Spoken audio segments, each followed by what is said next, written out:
The second postponement that Trump published on Truth Social Thursday morning is not evidence that negotiations are producing progress toward resolution. It is evidence that the deadline mechanism Trump created to force Iranian compliance has been demonstrated, twice in 5 days, to be a tool Iran can neutralize through simple refusal, combined with credible counter-threats. As per Iranian government request, please let this statement serve to represent that I am pausing the period of energy plant destruction by 10 days to Monday, April 6, 2026, at 8 p.m. Eastern Time, Trump posted. The framing, as per Iranian government request, describes a dynamic where Iran requested the extension and Trump granted it. That is not the posture of a party negotiating from strength.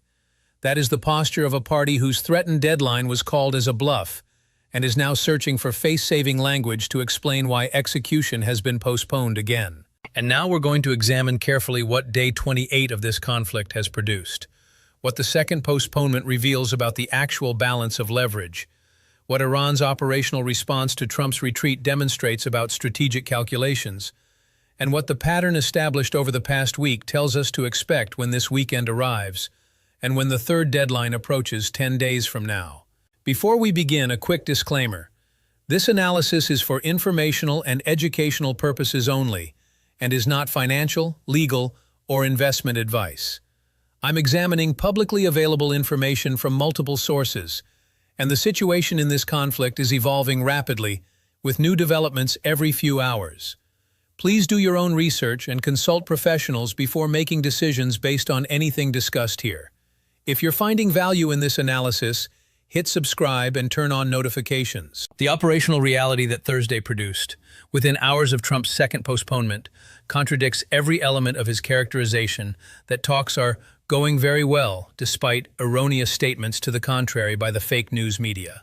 Iran launched coordinated missile and drone strikes Thursday against Israel, Kuwait, the UAE, Saudi Arabia, and Jordan. Israeli Defense Minister Israel Katz stated Israel will not relent in attacks on Iran, despite what he called American diplomatic push. Israel launched what it described as extensive strikes across Iran, including attacks on infrastructure in the central city of Isfahan and successful targeting of the head of the Iranian Revolutionary Guard's Navy. Iran responded with 2 rounds of ballistic missiles at central Israel, causing destruction and injuries in multiple cities, including damage to a luxury hotel in Herzliya from falling fragments or possible cluster submunitions. The operational tempo on both sides is escalating, not de-escalating, as Trump issues his second postponement and claims productive talks. The casualty update from U.S. Central Command Thursday shows the human cost accumulating despite Trump's characterization of a war that has been won. 303 American service members have been wounded in this conflict as of Thursday. Of those, 30 remain too injured to return to duty, with 10 still considered seriously wounded. That total represents an increase of 13 wounded since Monday's update. 13 American service members have been killed, the wounded count climbing by 13 in 3 days, while Trump simultaneously declares victory and extends deadlines, describes a conflict where American casualties continue accumulating as diplomatic claims diverge further from operational reality. The death toll across the region has now exceeded 1,900 in Iran and nearly 1,100 in Lebanon, according to updated figures from health ministries. 18 people have died in Israel. 4 Israeli soldiers have been killed in Lebanon. The World Food Program announced Thursday that the number of people around the world expected to face acute hunger this year has risen to 386 million, an increase of 68 million from baseline projections made before this conflict began. The agency cites the spike in energy prices due to Middle East fighting as having the biggest impact on food prices, with low-income countries especially vulnerable. Per capita incomes in poorer nations have not recovered to pre-pandemic levels, and government finances are tight as food prices have risen by 15% in a dozen countries, and by more than half in Venezuela, Iran, and Sudan. The economic crisis that Trump's postponement was supposed to address through threatened strikes is intensifying rather than moderating. The Philippines, which declared a state of emergency earlier this week, now has approximately 40 to 45 days of petroleum supply remaining, according to government estimates. South Korea declared an emergency economic response. Japan began releasing oil from state reserves. Hundreds of people marched through Manila Thursday, protesting soaring fuel prices that have more than doubled since the war began. Mortgage rates in the United States are climbing again, driven in part by the war in Iran, threatening to stall a housing market that was already struggling to gain momentum. The global economic consequences Trump claimed his ultimatum would resolve are instead cascading into emergency government interventions, strategic reserve drawdowns, and public protests, while Trump issues his second postponement. Israeli Military Chief of Staff Lieutenant General Eyal Zamir warned government ministers Wednesday that the Israel Defense Forces are under severe strain due to manpower shortages and expanded operational demands, according to an Israeli source who spoke to CNN. That warning, coming from the top military officer in the Israeli command structure, describes force exhaustion incompatible with the characterization of a war approaching successful conclusion.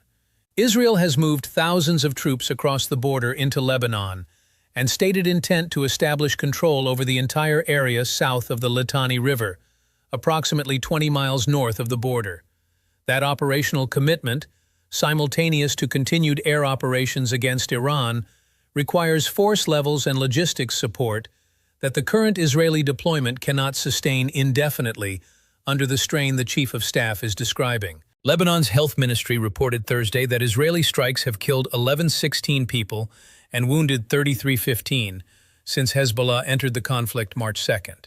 Of those killed, at least 121 are children and 42 are health workers.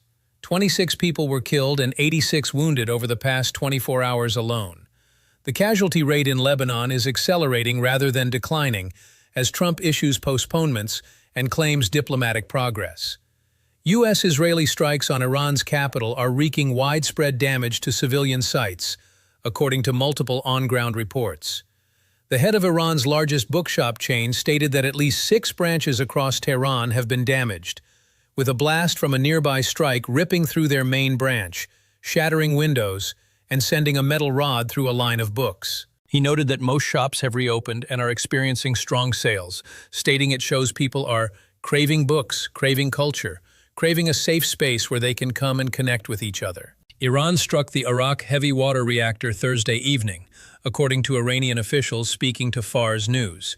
An official in Markazi province claimed the attack was carried out by U.S. and Israeli forces, but stated there were no casualties due to prior safety measures.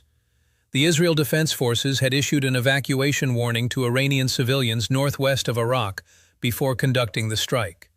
This marks the latest in a series of attacks on Iranian nuclear facilities during this conflict, each one bringing the risk of radiological contamination from conventional strikes against nuclear infrastructure. The International Atomic Energy Agency has repeatedly warned about the dangers these strikes pose, warnings that have not prevented either side from continuing to target nuclear-related facilities. The claim from Vice President J.D. Vance in a reportedly tense phone call with Israeli Prime Minister Netanyahu that Netanyahu oversold the chances of Iranian regime change before the war began, as reported by Israeli media Thursday, reveals internal administration assessment of what this campaign has and has not achieved. If Vance chided Netanyahu for overselling regime change prospects, that suggests American decision-makers recognize that the outcome 3 weeks after assassinating Iran's supreme leader is not the collapse of the Iranian government, but its continuation under new leadership, maintaining the same operational tempo against American and Israeli targets.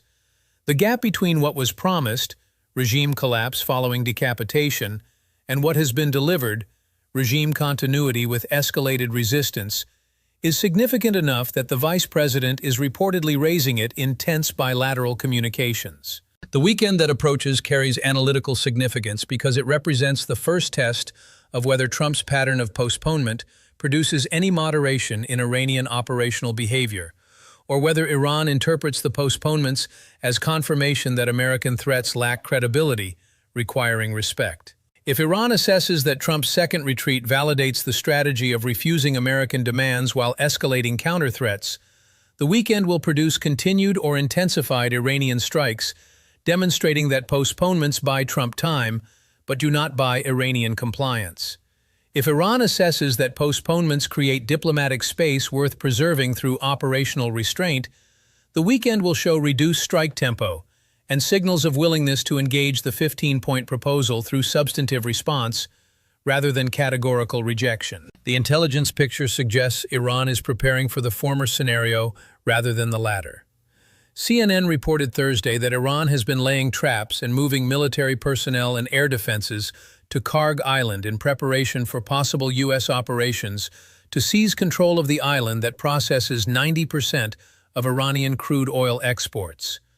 That defensive preparation indicates Iranian military planners assess an American attempt to seize Karg as probable enough to warrant concrete defensive measures, rather than assessing that productive talks will prevent such operations. You do not fortify an island against imminent assault if you believe negotiations are producing agreement. You fortify it because you expect the talks to fail and the assault to proceed. The 82nd Airborne Division deployment continues, despite Trump's characterization of productive negotiations. Elements of the division's immediate response force, approximately 1,000 soldiers, are moving to the Central Command area of responsibility, with timelines placing them in theater within days. The Marines aboard the USS Boxer, Tripoli, and New Orleans continue their transit toward the Persian Gulf. Combined force levels approaching 7,000 ground combat troops will be positioned in the region by early April. That deployment profile describes preparation for operations requiring ground force projection, not defensive positioning to protect existing bases during a period of diplomatic breakthrough. What the weekend will reveal is whether the pattern of the past week, Trump threatens, Iran refuses and counter-threatens, Trump postpones and claims progress, continues to hold, or whether new variables enter the equation. The variables that could disrupt the pattern include unexpected casualties, producing domestic political pressure, requiring response rather than postponement. A successful Iranian strike producing mass casualties in Israel or damage to critical American assets that Trump cannot absorb politically without executing previously threatened retaliation. Escalation on secondary fronts in Lebanon, Iraq, or Yemen that expands the conflict faster than diplomatic communications can contain it. Or internal pressure from military commanders, congressional oversight, or allied governments reaching the point where continued postponement without visible progress becomes politically unsustainable. The scenario that appears most probable based on 28 days of documented pattern is continuation of the cycle. Iran will continue strikes through the weekend, demonstrating that postponements have not produced operational de-escalation. Trump will characterize Iranian strikes as evidence that more time is needed for productive talks to bear fruit, extending the postponement framework into a rolling pattern, where deadlines exist primarily to be extended rather than to be executed or achieved.